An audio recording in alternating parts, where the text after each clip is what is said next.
In the heart of Stockholm, Sweden, stands one of the most unique museums on Earth. Inside, in a vast, dimly lit hall, is a single object, a colossal, almost perfectly preserved 17th-century warship. This is the Vasa. But this is not the story of a great naval victory. This is the story of the greatest and most spectacular failure in naval history.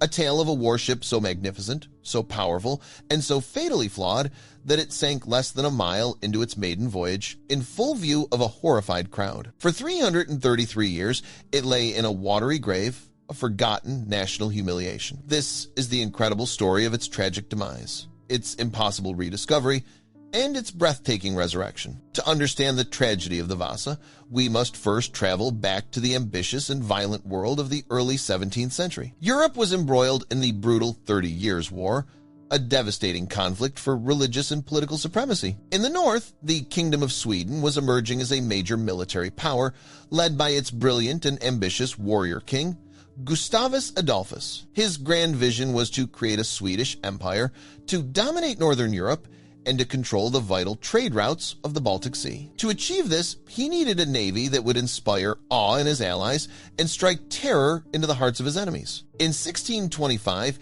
he commissioned a new generation of powerful warships, and the crown jewel, the most magnificent and most powerful of them all, was to be a ship named after the ruling royal dynasty. Her name was the Vasa. The construction of the Vasa, which began in the Stockholm shipyard in 1626, was a monumental national project. The king was personally invested, demanding the finest materials and the most impressive specifications. Over 1,000 of the best oak trees in Sweden were felled for her hull.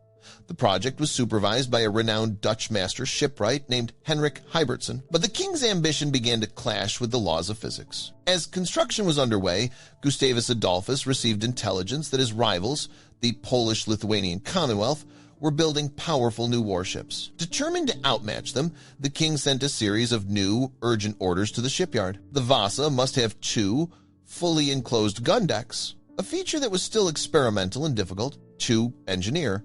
And crucially, he demanded that the lower gun deck be armed with an unprecedented number of heavy 24-pounder cannons. This decision would place an immense amount of weight high up in the ship, a choice that would prove to be fatal. But the Vasa was not just designed to be a weapon. It was designed to be a work of art, a floating piece of royal propaganda. The king ordered that the ship be covered in over 700 individual hand-carved sculptures. These were not mere decorations. They were a complex political statement designed to glorify the king and the power of Sweden. There were sculptures of Roman emperors, Greek gods, and biblical heroes, all meant to connect the Swedish king to the great leaders of the past. There were terrifying lions, the symbol of Sweden, shown crushing the heads of their enemies. The entire ship was a masterpiece of 17th-century craftsmanship, painted in brilliant, gaudy colors and embellished with gold leaf. It was designed to be the most magnificent, most intimidating, and most powerful warship in the world.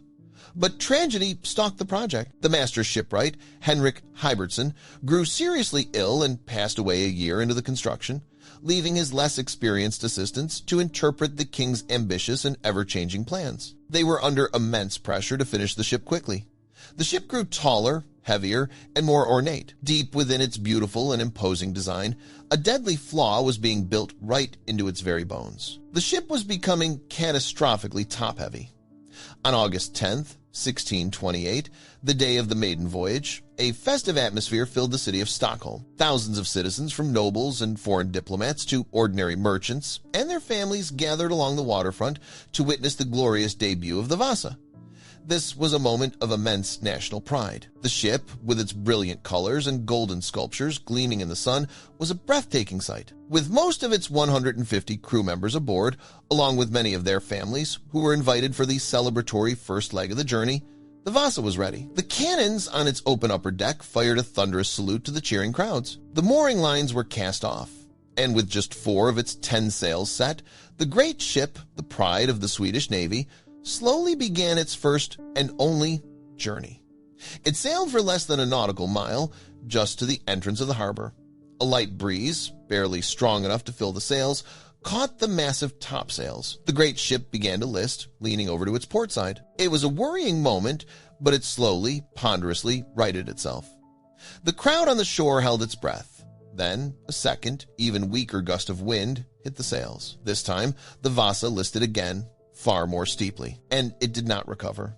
Water, cold and dark, began to pour in through the lower gun ports, which had been left open to fire the celebratory salute. In a matter of minutes, in front of the horrified eyes of the thousands who had gathered to celebrate its birth, the magnificent Vasa, with its flag still flying, capsized and sank to the bottom of Stockholm Harbor.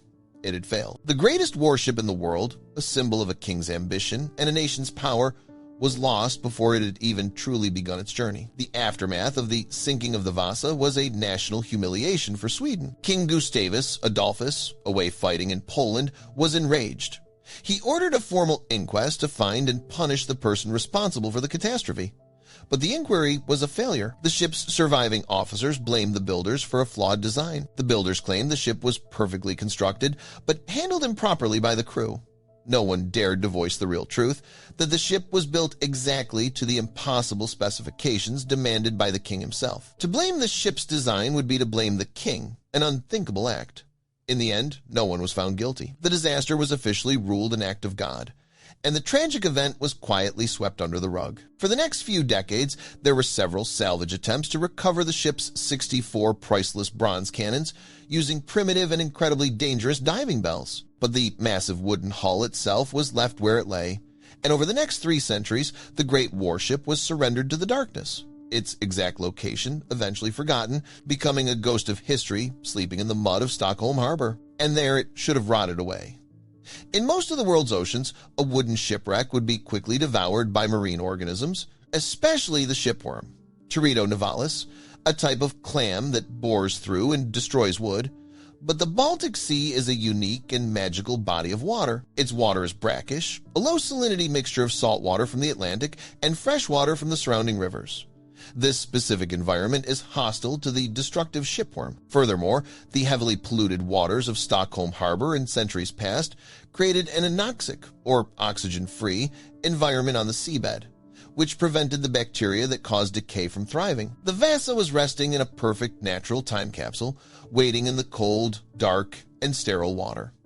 Our story now jumps forward over 300 years, to the 1950s. A Swedish private researcher and amateur archaeologist named Anders Franzen became obsessed with the legend of the lost Vasa.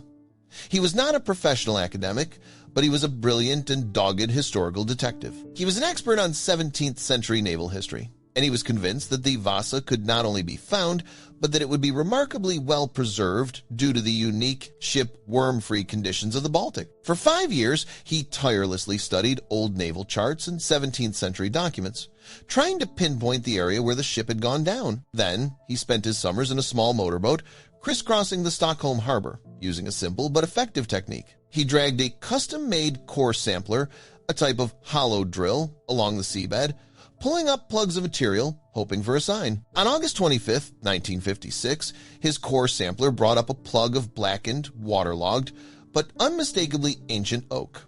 He had found it. What followed was one of the most ambitious and complex marine salvage operations in history. The Swedish Navy was called in to help.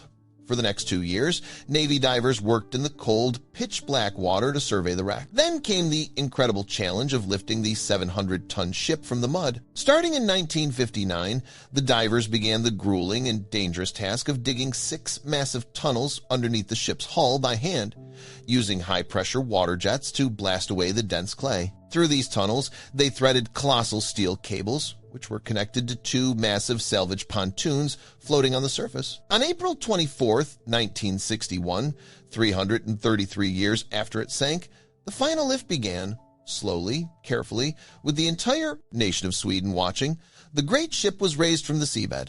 As its ancient, dark timbers broke the surface, the world looked on in awe.